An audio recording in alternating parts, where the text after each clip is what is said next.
নমস্কার বন্ধুরা, আমি আজকে তোমাদের একটা গল্প শোনাবো। গল্পের নাম সাহসী মেয়ে। অনেক কাল আগে ছিল দুই জাদুকর। তারা খুব সুখে শান্তিতে দিন কাটাতো। এই নাও, এই ফুলটা তোমার জন্য। দেখো ফুলটা কি সুন্দর। হ্যাঁ, এই ফুলটা সত্যি খুব সুন্দর।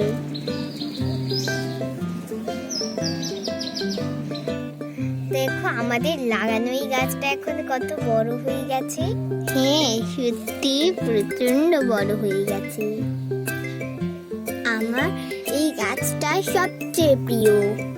এই গাছটার নাম আমি রেখে দেব কনক চাপা। কনক চাপাই আমাদের ভালোবাসার সাক্ষী থাকবে। হ্যাঁ, সবই ঠিক আছে, শুধু আমার ভয় হয় ওই ডাইনি যদি আবার ফিরে আসে আমাদের এই সুখের জীবনে। হ্যাঁ সত্যি তাই। এত ভয় করো না, আমরা এত দূরে আছি, ও আমাদের নিশ্চয়ই চিনতে পারবে না। আস্তে আস্তে সময় কেটে যায় এবং তাদের দুটো ফুটফুটে মেয়ে হয়। জানিস তো বোন, এটা মা বাবা যেহেতু নিজের হাতে লাগিয়েছে, তাই এটা মা বাবার প্রিয় গাছ। একদিন তাদের এই সন্দেহ ঠিক হয়। তারা যখন ঘুমোচ্ছিল, সেই ডাইনি তাদেরকে অপহরণ করে নিয়ে যায়। এবার আর তোরা আমার হাত থেকে পালাতে পারবি না।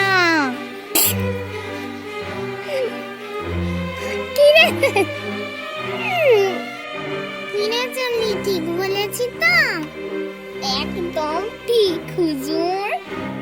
তোমরা ঠিক করতে হচ্ছে না কিন্তু আমাদের সঙ্গে।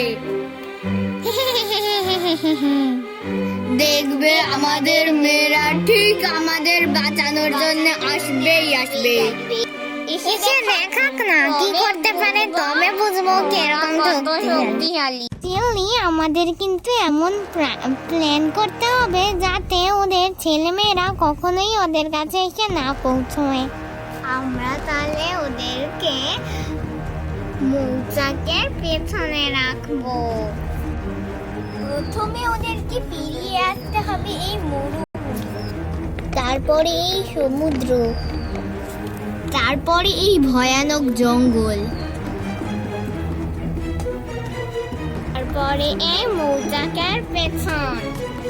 দিদি দিদি, আমাদের মা বাবা কোথায়? আমি জানি না রে বোন,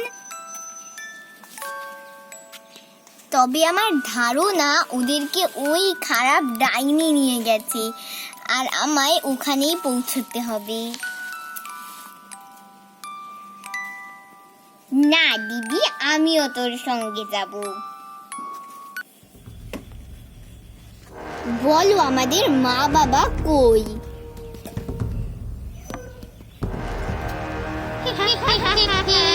ওদেরকে উদ্ধার করতে যদি পারো তাহলে নিয়ে যাও। কোথায় তারা? মরুভূমি পার করে, সমুদ্র পার করে, ভয়ঙ্কর জঙ্গল পার করে মৌচাকের পিছনে রেখেছি তাদের, পারলে নিয়ে যাও। আমাদেরকে পারতেই হবে। দিদি, আমার পায়ে প্রচন্ড গরম লাগছে। কিন্তু বোন, আমাদেরকে তো মা বাবাকে বাঁচাতেই হবে। চিন্তা করিস না, আমরা প্রায় পৌঁছে গেছি, আর একটু পরেই মরুভূমি শেষ হয়ে যাবে। এসে গেছি আমরা সেই সমুদ্রের পার।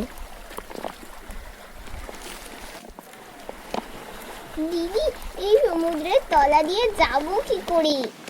কোনো চিন্তা নেই, আমি সেই জাদু জানি। আমি এক্ষুনি সমুদ্রের মাঝখান দিয়ে আর রাস্তা বানিয়ে দিয়ে চলে যাব। এই সেই রাস্তা, চল আমরা চলে যাই। মনে হচ্ছে এই সেই ভয়ঙ্কর জঙ্গল।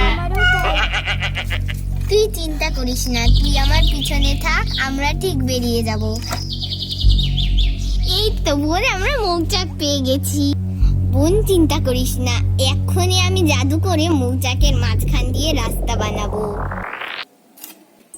মা বাবা, আমরা এসে গেছি। পেয়েছি। তারপর থেকে তারা সেই কনক চাপা গাছের নিচে সুখে শান্তিতে থাকতে লাগলো।